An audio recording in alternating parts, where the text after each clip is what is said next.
जय हिंद दोस्तों, कैसे हैं आप सभी। आशा करता हूँ बहुत ही अच्छे होंगे। इस वीडियो में हम आपके लिए लेकर आए टॉप साइंस क्वेश्चन। ये ऐसे क्वेश्चन है जो आपके एग्जाम में पूछते हैं। तो चलिए वीडियो की शुरुआत करते हैं। वीडियो के अंत में फीडबैक जरूर दीजिए। किसी भी एग्जाम की तैयारी कर रहे हैं जहां पर साइंस पूछा जाता है या सेट आपके लिए महत्वपूर्ण है। चलिए देखते हैं पहला क्वेश्चन क्या पूछा है आपसे। पहला क्वेश्चन जो पूछा है वह पूछा है जल में घुलनशील विटामिन कौन से होते हैं। आपसे पूछा कि जल में घुलनशील विटामिन कौन से होते हैं, बताइए राइट आंसर क्या हो जाएगा। राइट आंसर कमेंट बॉक्स में लिख दीजिए। राइट आंसर कमेंट बॉक्स में लिखते चलिए। बताइए इस प्रश्न का राइट आंसर क्या हो जाएगा। राइट आंसर जो हो जाएगा वो हो जाएगा ऑप्शन बी, विटामिन बी और सी इस प्रश्न का राइट आंसर हो जाएगा। जल में घुलनशील विटामिन केवल विटामिन बी समूह यानी कि विटामिन बी कॉम्प्लेक्स और विटामिन सी होते हैं। यह शरीर में संग्रहित यानी कि स्टोर नहीं होते, इसलिए इन्हें नियमित रूप से भोजन में लेना आवश्यक है। इन विटामिनों का अतिरिक्त भाग मूत्र के साथ बाहर निकल जाता है। इनकी कमी से तेजी से डिफिशियंसी रोग हो सकते हैं, जैसे बेरी स्कर्वी आदि। जल में घुलनशील विटामिन कौन कौन से, तो जल में घुलनशील विटामिन जो है बी कॉम्प्लेक्स यानी कि विटामिन बी1 से बी12 तक और प्लस विटामिन सी। तो यही आपसे पूछ सकते हैं वसा में घुलनशील विटामिन कौन से हैं। तो वसा में घुलनशील विटामिन जो है vitamin A, vitamin D, vitamin E और विटामिन के है। विटामिन सी की कमी से स्कर्वी नामक रोग होता है। विटामिन बी12 की कमी से कौन सा रोग होता है, यह आप लोग कमेंट बॉक्स में बताइए। अब चलते हैं अगले प्रश्न की ओर, देखते हैं अगला प्रश्न क्या पूछा है आपसे। अगला प्रश्न जो पूछा है वह पूछा है उष्मा ऊर्जा से विद्युत ऊर्जा में परिवर्तन किस उपकरण से होता है। आपसे पूछा है कि उष्मा ऊर्जा से विद्युत ऊर्जा में परिवर्तन किस उपकरण से होता है, बताइए राइट आंसर क्या हो जाएगा। राइट आंसर जो हो जाएगा वो हो जाएगा ऑप्शन सी, थर्मोकपल इस प्रश्न का राइट आंसर हो जाएगा। थर्मोकपल दो अलग अलग धातुओं से बना उपकरण है जिसे गर्म करने पर थर्मो इलेक्ट्रिक प्रभाव के कारण विद्युत धारा उत्पन्न होती है। इसका सिद्धांत सीबेक प्रभाव पर आधारित है। तापमान मापने कंट्रोल सिस्टम और सेंसर में इसका उपयोग किया जाता है या सीधे उष्मीय ऊर्जा को विद्युत ऊर्जा में परिवर्तित करता है। किसी यांत्रिक भाग की जरूरत नहीं होती। बाकी विकल्पों की बात करें तो जनरेटर जो होता है यांत्रिक ऊर्जा को विद्युत ऊर्जा में बदलता है। ट्रांसफार्मर केवल एसी वोल्टेज को बढ़ाता है या घटाता है, इस ऊर्जा को रूपांतरण नहीं करता। मोटर की बात में विद्युत ऊर्जा को यांत्रिक ऊर्जा में बदलता है। अब चलते हैं अगले प्रश्न की ओर, देखते हैं अगला प्रश्न क्या पूछा है आपसे। अगला प्रश्न जो पूछा है वह पूछा है लाल कणिका का जीवन काल कितना होता है। आपसे पूछा कि लाल कणिकाओं का जीवन काल कितना होता है, बताइए राइट आंसर क्या हो जाएगा। तो राइट आंसर जो हो जाएगा वो हो जाएगा ऑप्शन बी, 120 दिन। ऑप्शन 20 प्रश्न का राइट आंसर हो जाएगा। मानव शरीर में आरबीसी यानी कि लाल रक्त कणिका का औसत जीवन काल 120 दिन होता है। इनके निर्माण का स्थान अस्थिमज्जा यानी कि बोन मैरो है, जहां से ये रक्त में प्रवेश करती हैं। पुरानी और क्षतिग्रस्त आरबीसी को प्लीहा द्वारा नष्ट किया जाता है, इसलिए इसे आरबीसी का कब्रिस्तान भी कहा जाता है। आरबीसी में नाभिक नहीं होता, इसलिए ये स्वयं को रिपेयर नहीं कर पाती, जिससे इनका जीवन काल सीमित होता है। अब चलते हैं अगले प्रश्न की ओर, देखते हैं अगला प्रश्न क्या पूछा है आपसे। अगला प्रश्न जो पूछा है वह पूछा है मानव के शरीर का सामान्य तापमान कितना होता है। आपसे पूछा है कि मनुष्य के शरीर का सामान्य तापमान कितना होता है, बताइए राइट आंसर क्या हो जाएगा। तो राइट आंसर जो हो जाएगा वो हो जाएगा option D, option A 98.6 Fahrenheit. 98.6 Fahrenheit इस प्रश्न का राइट आंसर हो जाएगा। मनुष्य के शरीर का सामान्य तापमान जो होता है 98.6 फ़ारेनहाइट होता है, या फिर होता है 37 डिग्री सेल्सियस होता है। 37 डिग्री सेल्सियस होता है। वह औसत तापमान है जो स्वस्थ मनुष्य के शरीर में सामान्य स्थितियों में पाया जाता है। अगर तापमान अधिक है तो बुखार है और तापमान कम है तो हाइपोथर्मिया है। तापमान मापन किससे होता है, थर्मामीटर से होता है। चलते हैं अब अगले प्रश्न की ओर, देखते हैं अगला प्रश्न क्या पूछा है आपसे। अगला प्रश्न जो पूछा है वह पूछा है आंख के रेटिना पर किस प्रकार की छवि बनती है। आपसे पूछा है कि आंख की रेटिना पर किस प्रकार की छवि बनती है, बताइए राइट आंसर क्या हो जाएगा। राइट आंसर कमेंट बॉक्स में लिख दीजिए। राइट आंसर जो हो जाएगा वो हो जाएगा ऑप्शन बी, उल्टी और स्पष्ट छवि बनती है। आंख के लेंस द्वारा रेटिना पर उल्टी लेकिन स्पष्ट छवि बनती है। बाद में मस्तिष्क उस छवि को सही दिशा में इंटरप्ट करता है। रेटिना पर छवि जो होती है वह हमेशा उल्टी और स्पष्ट होती है। छवि को मस्तिष्क सीधी करके पहचानता है। रॉड और कोन कोशिकाएं इसमें पाई जाती है। कोन जो होता है रंगों की पहचान करता है, रॉड जो होती है मंद प्रकाश में देखता है। तो हमारे आंख में दो प्रकार की कोशिकाएं पाई जाती हैं, कोन और रोड। कोन जो होता है रंगों की पहचान करता है, रॉड जो होता है मंद प्रकाश में देखता है। चलते हैं अगले प्रश्न की ओर, देखते हैं अगला प्रश्न क्या पूछा है आपसे। अगला प्रश्न जो पूछा है वह पूछा है मानव शरीर में ऑक्सीजन का परिवहन किसके द्वारा होता है। आपसे पूछा है कि मानव शरीर में ऑक्सीजन का परिवहन किसके द्वारा होता है, चलिए बताइए राइट आंसर क्या हो जाएगा। जाएगा? राइट आंसर जो हो जाएगा वो हो जाएगा ऑप्शन सी, हीमोग्लोबिन इस प्रश्न का राइट आंसर हो जाएगा। हीमोग्लोबिन लाल रक्त कणिकाओं में पाया जाने वाला लोह युक्त प्रोटीन है या फेफड़ों में मौजूद ऑक्सीजन से जुड़कर ऑक्सी हीमोग्लोबिन बनाता है और शरीर के विभिन्न भागों तक ऑक्सीजन पहुंचाता है। मानव शरीर में लगभग 97% ऑक्सीजन हीमोग्लोबिन द्वारा और केवल 3% प्लाज्मा द्वारा ढोई जाती है। हीमोग्लोबिन की कमी होने पर शरीर में ऑक्सीजन की सप्लाई कम हो जाती है और थकान महसूस होती है, एनीमिया नामक रोग होता है। अब चलते हैं अगले प्रश्न की ओर, देखते हैं अगला प्रश्न क्या पूछा है आपसे। अगला प्रश्न जो पूछा है वह पूछा है ऊतक किससे मिलकर बने होते हैं। आपसे पूछा है कि ऊतक जो होते हैं वह किससे मिलकर बने होते हैं, बताइए राइट आंसर क्या हो जाएगा? राइट आंसर कमेंट बॉक्स में लिख दीजिए। राइट आंसर जो हो जाएगा वो हो जाएगा ऑप्शन ए, कोशिकाओं से मिलकर बने होते हैं। ऑप्शन ए इस प्रश्न का राइट आंसर हो जाएगा। ऊतक समान संरचना और कार्य वाली कोशिकाओं के समूह को कहते हैं। ये कोशिकाएं आपस में मिलकर एक विशिष्ट कार्य करती हैं। उदाहरण के तौर पर मांसपेशियों ऊतक, तंत्रिका ऊतक, संयोजी ऊतक आदि। तो कोशिकाएं जो होती हैं, बहुत सारी कोशिकाएं मिलकर ऊतक बनाते हैं, बहुत सारे ऊतक मिलकर अंग बनाते हैं और बहुत सारे अंग मिलकर अंग तंत्र बनाते हैं। ऊतक की संकल्पना को जीव विज्ञान में कोशिका सिद्धांत के बाद और स्पष्ट रूप से समझा गया। अब चलते हैं अगले प्रश्न की ओर, देखते हैं अगला प्रश्न क्या पूछा है आपसे। अगला प्रश्न जो पूछा है वह पूछा है हड्डियों और दांतों का निर्माण मुख्यतः किससे होता है। आपसे पूछा है कि हड्डियों और दांतों का निर्माण मुख्यतः किससे होता है, बताइए राइट आंसर क्या हो जाएगा? तो राइट आंसर जो हो जाएगा वो हो जाएगा ऑप्शन बी, कैल्शियम फॉस्फेट से। ऑप्शन बी इस प्रश्न का राइट आंसर हो जाएगा, कैल्शियम फॉस्फेट से।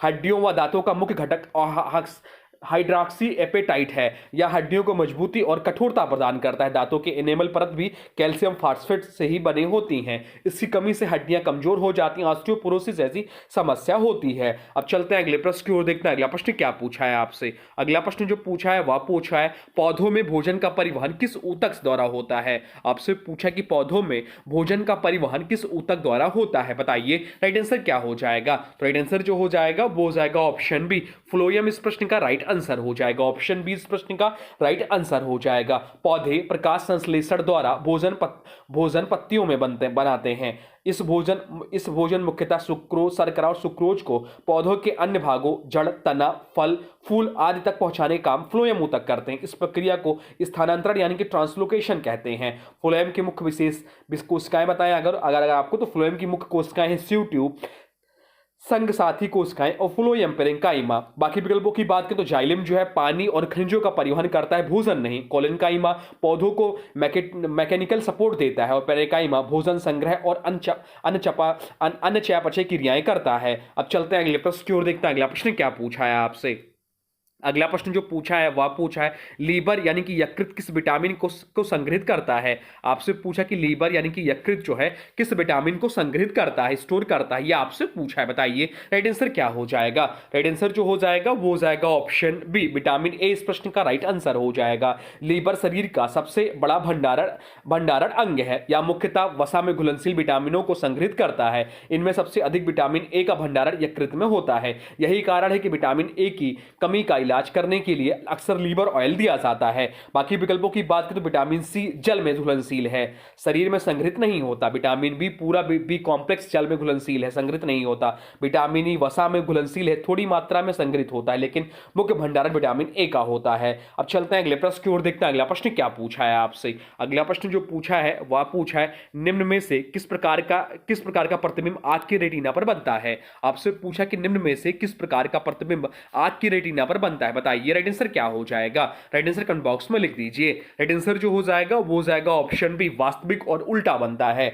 मानव आंख एक उत्तल लेंस की तरह कार्य करती है। यह लेंस आने वाली प्रकाश को रेटिना पर फोकस करता है। रेटिना पर वस्तु का प्रतिबिंब हमेशा वास्तविक, क्योंकि प्रकाश किरणें वास्तव में रेटिना पर अभिसारित होती हैं। उल्टा, क्योंकि उत्तल लेंस द्वारा बनने वाला चित्र उल्टा होता है। मस्तिष्क इस उल्टे चित्र को सीधा करके समझता है। अब चलते हैं अगले प्रश्न की ओर, देखते हैं अगला प्रश्न क्या पूछा है आपसे। अगला प्रश्न जो पूछा है वह पूछा है निम्नलिखित में से किस यौगिक का प्रयोग कृत्रिम वर्षा कराने में किया जाता है। आपसे पूछा है कि निम्नलिखित में से किस यौगिक का प्रयोग कृत्रिम वर्षा कराने में किया जाता है, बताइए राइट आंसर क्या हो जाएगा? राइट आंसर जो हो जाएगा वो हो जाएगा ऑप्शन सी, सिल्वर आयोडाइड इस प्रश्न का राइट आंसर हो जाएगा। सिल्वर आयोडाइड इस प्रश्न का जो है राइट आंसर हो जाएगा। कृत्रिम वर्षा कराने के लिए सिल्वर आयोडाइड का प्रयोग किया जाता है, या यौगिक बादलों में बर्फ जैसी संरचना तैयार कर देता है जिससे जल वाष्प संघनित होकर वर्षा की बूंदों में बदल जाती है। इसके अलावा कभी कभी सोडियम क्लोराइड और ड्राई आइस का भी प्रयोग किया जाता है, इसलिए कृत्रिम वर्षा कराने में प्रमुख यौगिक जो है सिल्वर आयोडाइड है। अब चलते हैं अगले प्रश्न की ओर, देखते हैं अगला प्रश्न क्या पूछा है आपसे। अगला प्रश्न जो पूछा है वह पूछा निम्नलिखित में से कौन सा हार्मोन पौधों का तनाव हार्मोन है। आपसे पूछा कि निम्नलिखित में से कौन सा हार्मोन पौधों का तनाव हार्मोन है। चलिए बताइए राइट आंसर क्या हो जाएगा। राइट आंसर कमेंट बॉक्स में लिख दीजिए। तो राइट आंसर जो हो जाएगा वो हो जाएगा ऑप्शन सी। ऑप्शन सी इस प्रश्न का राइट आंसर हो जाएगा। एसिटिक एसिड जो है एबीए को पौधों का तनाव हार्मोन कहा जाता है। कारण या पौधों में सूखे, ठंड, खारेपन या अन्य प्रतिकूल परिस्थितियों में सक्रिय होते हैं। पत्तियों के रंध्र बंद कर देता है ताकि पानी की हानि ना हो। बीजों में सुसुप्त वसा बनाए रखता है जिससे प्रतिकूल मौसम में पौधे जीवित रह पाते हैं। बाकी विकल्पों की बात करें तो ऑक्सीन जो है या वृद्धि नियामक, जड़ तना, प्रकाशनुवर्तन से संबंधित है। साइटोकिनिन कोशिका विभाजन और पत्तियों की हरियाली बनाए रखना, और जिब्रेलिन जो है लंबाई में वृद्धि और बीज अंकुरण से संबंधित है। अब चलते हैं अगले प्रश्न की ओर, देखते हैं अगला प्रश्न क्या पूछा है आपसे। अगला प्रश्न जो पूछा है वह पूछा निम्नलिखित में से कौन सा महत्वपूर्ण अयस्क मैग्नीशियम का है। आपसे पूछा निम्नलिखित में से कौन सा महत्वपूर्ण अयस्क जो है मैग्नीशियम का है। चलिए बताइए राइट आंसर क्या हो जाएगा।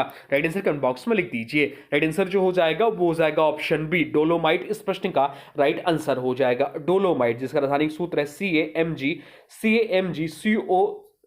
CO3 का होल ट्वाइस होता है। इसका उपयोग मैग्नीशियम प्राप्त करने में, सीमेंट और ग्लास निर्माण में, मिट्टी में न्यूट्रिएंट्स सुधारने के लिए। बाकी विकल्पों की बात करें तो बॉक्साइट जो है एल्यूमिनियम का प्रमुख अयस्क है, हेमेटाइट लोहे का प्रमुख अयस्क है, और सीडेराइट लोहा का ही अयस्क है। चलते हैं अगले प्रश्न की ओर, देखते हैं अगला प्रश्न क्या पूछा है आपसे। अगला प्रश्न जो पूछा है वह पूछा है पलूरा नामक झिल्ली से घिरा अंग है। आपसे पूछा कि पलूरा नामक झिल्ली से घिरा अंग कौन सा है। चलिए बताइए राइट आंसर क्या हो जाएगा। राइट आंसर कमेंट बॉक्स में लिख दीजिए। राइट आंसर जो हो जाएगा वो हो जाएगा ऑप्शन ए, फेफड़े इस प्रश्न का राइट आंसर हो जाएगा। पुलूरा एक पतली द्विस्तरीय झिल्ली है जो फेफड़े को ढकती है और उन्हें छाती की दीवार से अलग करती है। इसमें दो हिस्से होते हैं, पेरिटल फ्लोरा छाती की दीवार के अंदरूनी हिस्से से जुड़ी होती है, और बिस्रल फ्लोरा यानी कि सीधी फेफड़ों की सतह से जुड़ी होती है। अब चलते हैं अगले प्रश्न की ओर, देखते हैं अगला प्रश्न क्या पूछा है आपसे। अगला प्रश्न जो पूछा है वह पूछा है जंतुओं का सबसे बड़ा समूह कौन सा है। आपसे पूछा है कि जंतुओं का सबसे बड़ा समूह कौन सा है। चलिए बताइए राइट आंसर क्या हो जाएगा। राइट आंसर कमेंट बॉक्स में लिख दीजिए। तो राइट आंसर जो हो जाएगा वो हो जाएगा ऑप्शन बी, कीट इस प्रश्न का राइट आंसर हो जाएगा। जंतुओं का सबसे बड़ा समूह जो है कीट है। कीट पृथ्वी पर पाए जाने वाले सभी जीवों का लगभग 60% हिस्सा है। लगभग 10 लाख से अधिक प्रजातियां केवल कीटों में ही पाई जाती है। इनका समूह आर्थ्रोपोडा संघ का सबसे बड़ा वर्ग है। वातावरण के साथ जल्दी अनुकूलन क्षमता इनकी संख्या का कारण है। अब चलते हैं अगले प्रश्न की ओर, देखते हैं अगला प्रश्न क्या पूछा है आपसे। अगला प्रश्न जो पूछा है वह पूछा है कौकों का अध्ययन किस में किया जाता है। आपसे पूछे कौकों का अध्ययन किस में किया जाता है। चलिए बताइए राइट आंसर क्या हो जाएगा। तो राइट आंसर जो हो जाएगा वो हो जाएगा ऑप्शन सी, माइकोलॉजी इस प्रश्न का राइट आंसर हो जाएगा। माइकोलॉजी वह विज्ञान है जो कवकों यानी कि फंगई का अध्ययन करता है। कवक में शामिल हैं खमीर, फफूंदी यानी कि ईस्ट, मोल्ड्स और मशरूम आदि। माइकोलॉजी के अध्ययन से हम समझ सकते हैं कवकों की संरचना और जीवन चक्र, उनके उपयोग जैसे खाने में, दवाओं में, रोगजनक कवक और उनके प्रभाव। बाकी विकल्पों की बात करें तो बैक्टीरियोलॉजी बैक्टीरिया का अध्ययन किया जाता है। इसमें वनस्पति विज्ञान पौधों का अध्ययन किया जाता है। एंटोमोलॉजी में कीटों का अध्ययन किया जाता है। अब चलते हैं अगले प्रश्न की ओर, देखते हैं अगला प्रश्न क्या पूछा है आपसे। अगला प्रश्न जो पूछा है वह पूछा है डीएनए अणु में कितने प्रकार के नाइट्रोजन बेस होते हैं। आपसे पूछा है कि डीएनए के अणु में कितने प्रकार के नाइट्रोजन बेस होते हैं। चलिए बताइए राइट आंसर क्या हो जाएगा। राइट आंसर कमेंट बॉक्स में लिख दीजिए। तो राइट आंसर जो हो जाएगा वो हो जाएगा ऑप्शन सी, 4 प्रकार के नाइट्रोजन बेस होते हैं। कौन कौन से। डीएनए यानी कि डीऑक्सीराइबोन्यूक्लिक एसिड में 4 प्रकार के नाइट्रोजन बेस होते हैं। कौन कौन से। तो एडेनिन होते हैं आपके, थाइमिन होते हैं आपके, गुआनिन होते हैं आपके, और साइटोसिन होते हैं। एडेनिन हमेशा थाइमिन से और गुआनिन हमेशा साइटोसिन से जुड़ता है। ये बेस डीएनए की डबल हेलिक्स संरचना में जीन सूचना को संग्रहित करने का काम करता है, और इनका जो हाइड्रोजन बॉन्ड होता है ये हाइड्रोजन बॉन्ड से जुड़े होते हैं। अब चलते हैं अगले प्रश्न की ओर, देखते हैं अगला प्रश्न क्या पूछा है आपसे। अगला प्रश्न जो पूछा है वह पूछा है सबसे अधिक ऊर्जा देने वाला पोषक तत्व कौन है। आपसे पूछा है कि सबसे अधिक पोषक तत्व, सबसे अधिक ऊर्जा देने वाला पोषक तत्व कौन है, चलिए बताइए राइट आंसर क्या हो जाएगा। तो राइट आंसर जो हो जाएगा वो हो जाएगा ऑप्शन सी, वसा इस प्रश्न का राइट आंसर हो जाएगा।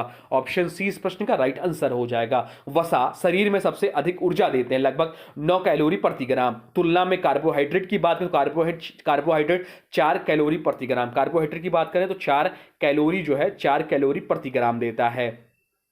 प्रोटीन भी आपका लगभग उतना ही देता है। वसा जो देता है वह आपका देता है 9 कैलोरी प्रति ग्राम, 9 कैलोरी प्रति ग्राम देता है। विटामिन ये ऊर्जा नहीं देते हैं। वसा शरीर में ऊर्जा भंडारण का मुख्य स्रोत है, जिन्हें फ्यूचर एनर्जी रिजर्व कहा जाता है। वसा शरीर को उष्मा संरक्षण, हार्मोन निर्माण और कोशिका झिल्ली बनाने में मदद करता है। बाकी विकल्पों की बात करें तो कार्बोहाइड्रेट ऊर्जा देते हैं पर वसा से कम। प्रोटीन मूल कार्य शरीर का निर्माण, मांसपेशियां ऊर्जा द्वितीयक कहलाती हैं। और विटामिन ऊर्जा नहीं देते, केवल चयापचय को नियंत्रित करते हैं। अब चलते हैं अगले प्रश्न की ओर, देखते हैं अगला प्रश्न क्या पूछा है आपसे। अगला प्रश्न जो पूछा है वह पूछा है त्वचा की ऊपरी परत मुख्यतः किससे बनी होती है। आपसे पूछा कि त्वचा की ऊपरी परत मुख्यतः किससे बनी होती है, चलिए बताइए राइट आंसर क्या हो जाएगा। राइट आंसर जो हो जाएगा वो हो जाएगा ऑप्शन बी, एपिथेलियल कोशिकाएं कहलाती हैं। त्वचा की ऊपरी परत एपिडर्मिस कहलाती हैं, जो मुख्यतः स्क्वैमस एपिथेलियल कोशिकाओं से बनी होती है। या परत शरीर को संक्रमण, धूप और रसायनों से बचाती हैं। एपिडर्मिस की सबसे ऊपरी लेयर जो होती है जिसमें मृत कोशिकाएं होती हैं। इस परत में मेलानोसाइट्स होते हैं जो त्वचा का रंग बनाते हैं, यानी कि त्वचा का रंग कौन प्रदान करता है, तो मेलानिन नामक पिगमेंट जो है त्वचा का रंग प्रदान करता है। तो ये रहे आपके टॉप 20 साइंस क्वेश्चन जो आपके आने वाले एग्जाम के लिए महत्वपूर्ण है। अब आज के वीडियो से प्रश्न है, इसका राइट आंसर आप लोग को कमेंट बॉक्स में बताना है। आज के वीडियो से प्रश्न है, लाल रक्त कणिकाओं का जीवन काल कितना होता है। आपसे पूछा है कि लाल रक्त कणिकाओं यानी कि रेड ब्लड सेल का जीवन काल कितना होता है। इसका जो भी राइट आंसर होगा कमेंट बॉक्स में जरूर बताइए। और हाँ देखिए, अभी तक आपने वीडियो को लाइक नहीं किया है तो प्लीज वीडियो को लाइक कर दीजिए और चैनल पे नए हैं चैनल को सब्सक्राइब भी कर लीजिए। तो चलिए मिलते हैं एक नए वीडियो में, तब तक के लिए thanks for watching railway exam target channel को। जय हिंद।